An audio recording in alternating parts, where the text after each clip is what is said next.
নির্বাচনের মাধ্যমে এফপিটিপি নির্বাচনের মাধ্যমে নির্বাচিত সংসদ সদস্যদের মাধ্যমে যদি উচ্চ কক্ষ গঠনের কোন ধরনের মাথা মোটা এই সিদ্ধান্ত বাংলাদেশে কার্যকর করার চেষ্টা করা হয়, বাংলাদেশ খেলাফত মজলিস সেটা রুখে দেওয়ার জন্য আমরা মাঠে নামবো ইনশাআল্লাহ। অস্ত্র জমা দিয়েছি, ট্রেনিং জমা দিই নাই।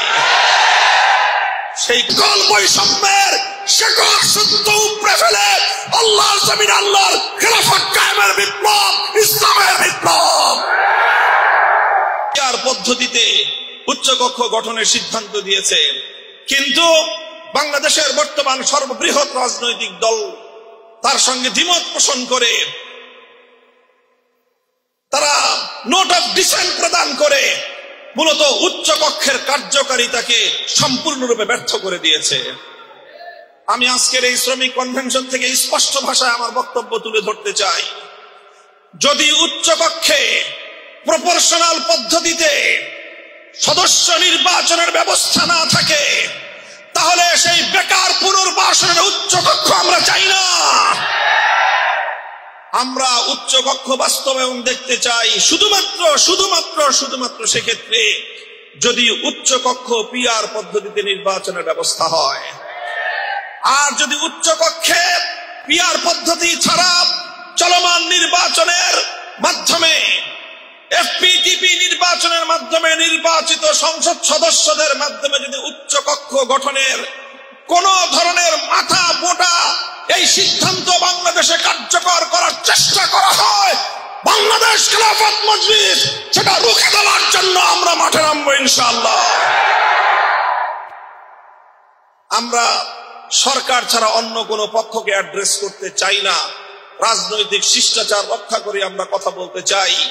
তবে আমরা মনে করি বাংলাদেশ জাতীয়তাবাদী দল বিএনপি যারা আগামী দিনে বাংলাদেশের রাষ্ট্র পরিচালনা করবার জন্য মোষে তেল দিচ্ছেন, আপনাদেরকে খুব ভালো করে বলে রাখি, এই রাষ্ট্র পরিচালনা করার ক্ষেত্রে আপনাদের পদে পদে আমাদের সহযোগিতার প্রয়োজন হবে।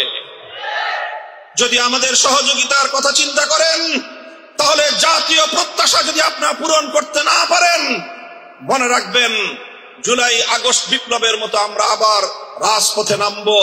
আমরা অস্ত্র জমা দিয়েছি, ট্রেনিং জমা দিই নাই। সেই কথা ভালো করে মনে রাখবেন।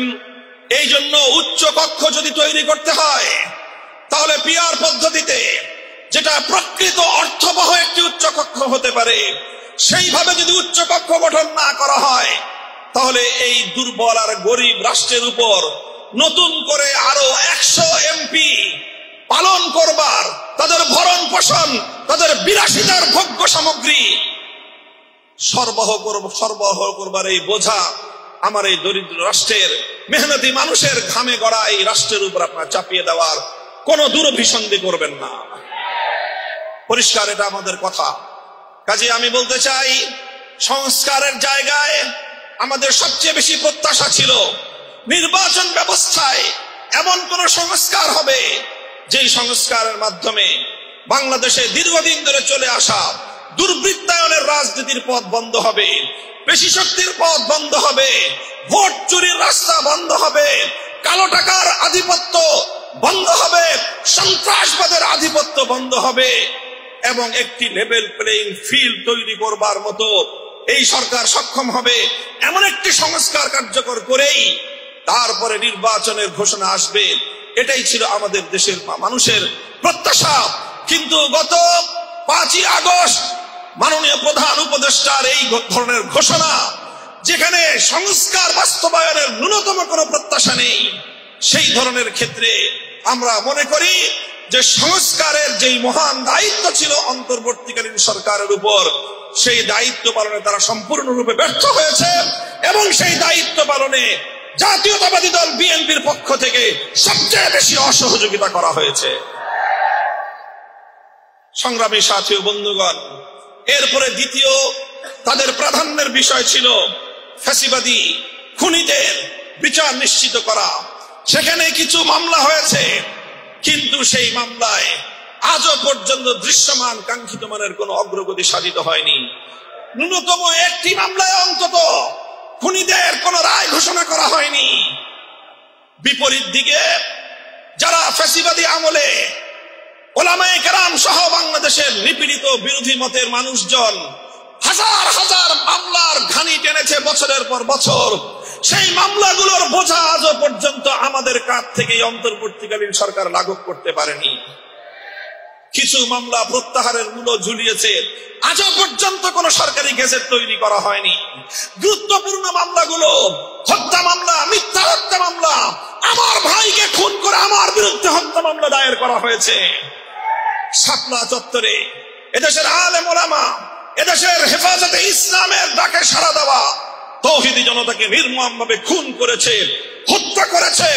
অথচ সেই হত্যাকাণ্ডে আবার হেফাজত এবং এদেশের ইসলামী নেতৃবৃন্দের বিরুদ্ধেই হত্যা মামলা, বিস্ফোরক আইনের মামলা, সন্ত্রাস দমনের ধারায় মামলা দায়ের করে